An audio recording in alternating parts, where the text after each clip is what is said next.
The views expressed on this program are those of the commenters alone. They do not represent the views or opinions of Valley News Live, our parent company, or our advertisers.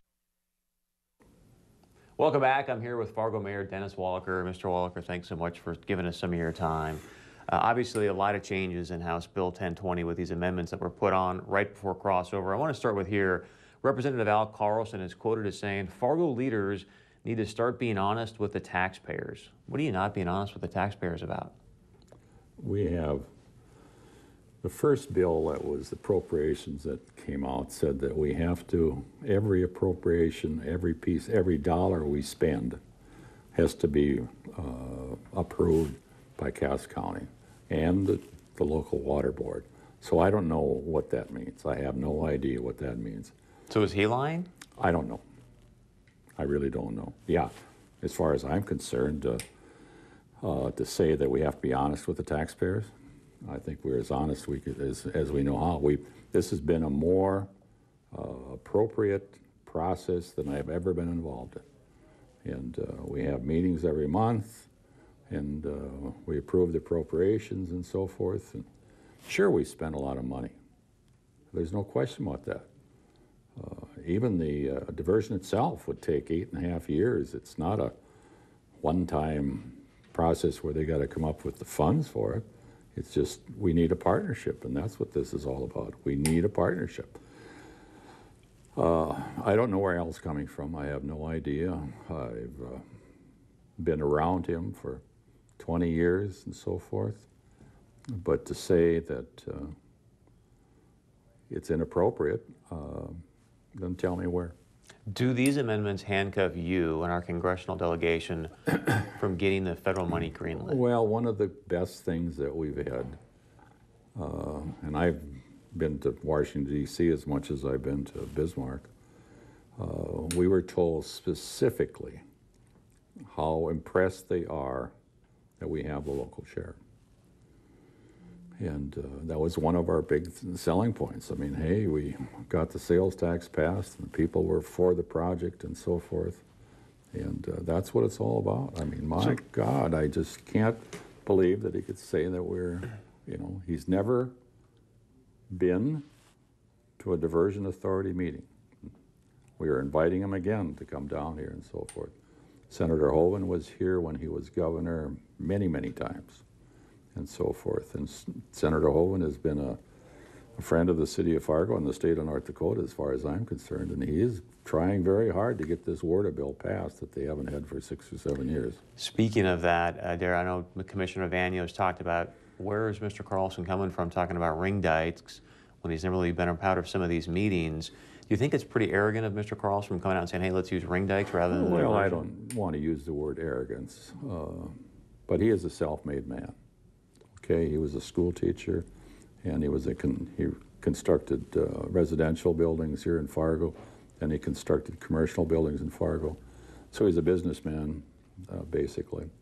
And what I mean by a self-made man, he has his own ideas on how things should go.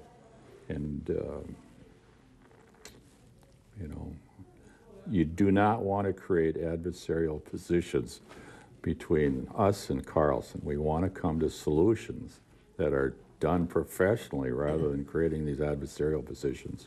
Let me share with you this. I know that you obviously read the paper. His letter to the editor today says, and I quote, history has shown that when our dollar is the first dollar in, it can be very difficult to be reimbursed for the federal share on money already spent. I think Al would say this. I'm going to ask you the question. Isn't he just simply being a good, judicious steward of the taxpayer money? Well, it isn't that we're not. I mean, that's the question I've got. I think he's saying, and if you heard Representative Scarpel's testimony on the House floor, he said that Fargo has gone out and we appropriated this money for certain things, and you and the other leaders in Fargo have not used that money for what it was appropriated for. Because of the strings that were put on the original appropriation. And let me ask you this, because you said, hey, we want this money from the governor's budget, the $102 million. The thing that's changed with these amendments is obviously they've put some accountability measures in with these dollars. Isn't accountability to the taxpayer a good thing? No, it's not accountability. Accountability was always there and it always will be there by making us jump through the hoops of Cass County approving every appropriation that's come along and so forth. And that was one of the problems with the first appropriation. How do we spend the money? That's my questions for everybody is, how do we take care of Oxbow? I mean, we have our 3 and 4 phase plan for 2013, 2014, and one of those was Oxbow. Do you want to keep these people in limbo? The county wants to have Reach 1 and Reach 3 begin on the diversion. We can't spend any of this money on the diversion.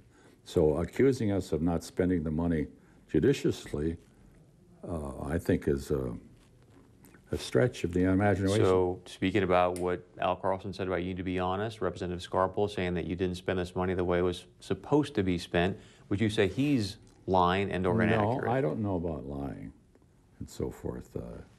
But we've jumped through every hoop that anybody can imagine.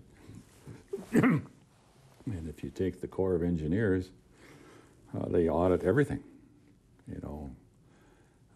I think the problem that we seem to be losing is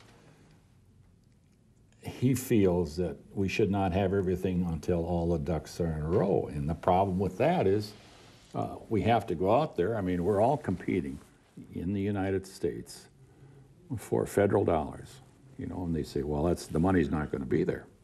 Well, then we'll stop the project. But these improvements we're talking about in Reach 1 and Reach 3, bringing the city of Fargo up to 42.5, in Oxbow, no matter what happens, there are very important parts of the protection. You mentioned Oxbow a couple times now. Did you essentially buy off Mayor Nyhoff? No. Just covering some rumors I'm hearing. Here's the other one I have for you about Mayor Nyhoff. How did I buy him off? That people are saying because you said, hey, we'll have some extra holes there for the Oxbow Golf Course and we'll do some development. No. What they came to us with their list of needs and wants, and one was that they would have an 18-hole golf course. And that golf course has to be expanded by, I think, 6, 7 holes. And that was part of the whole thing. I mean, there's still 40 homes down there that are going to have to be either relocated or moved. They have to get out of where they're at there along the river. And if you know Oxbow, they were devastated in '97. Every home that's on the east side of the clubhouse is gone. And one other piece with Mayor Nyhoff, when he approached you and the Diversion Authority about this ring dike proposal, was he still a vocal member of the Richland-Wilkin County Joint Powers Association? The group was. They had joined that originally and so forth. So was he playing both sides? Oh, I don't think so. Okay. I think he's been straight. I have known Jim for some time, and I can't imagine some of the things that are being said about him. I mean, here's a solution. We have dikes here in Fargo that are up to 20 feet. We're talking about, except for one small area, most of the dikes around the Oxbow area, Bakke and Sub and Hickson, would be around 11 feet. You know. And one last question for you, sir, just for time's sake, and if you can just be brief, please. But so obviously this is going to go to the Senate. You're going to go and work the Senate over to try to change these amendments. Who are you going to tag, if you will, to champion your efforts in the Senate? Well, Senator Grinberg is going to be our, you know, we feel that he is a good legislator and so forth. He lives here in their community and so forth. I'll tell you one rumor that I hear. The only opposition that we have to this project is from our own area. Were you shocked at that? I mean, it went down 90-4. I was stunned. Yeah. Were you? Well, we had a lot of apologies from our own people that said why they voted for it. And they hope that the Senate will be able to remove some of the impasse that apparently we're having. I have some real concerns about, number one, the reduction of the overall funding from the state, because I thought we could take care of it in 2 years or the next biennium or the next biennium and so forth. And it was brought to my attention that we have to sign an agreement, I think, in 2 years with the Corps of Engineers and so forth for the funding. And then we need Minnesota's contribution. We need the state of North Dakota and so forth. So that's very, very important. Mayor Walker, we appreciate your time. I hope you'll let us do this again in the near future or sometime in the future. God, I hope not. Stay with us. We got much more coming up right here on 630 Point of View.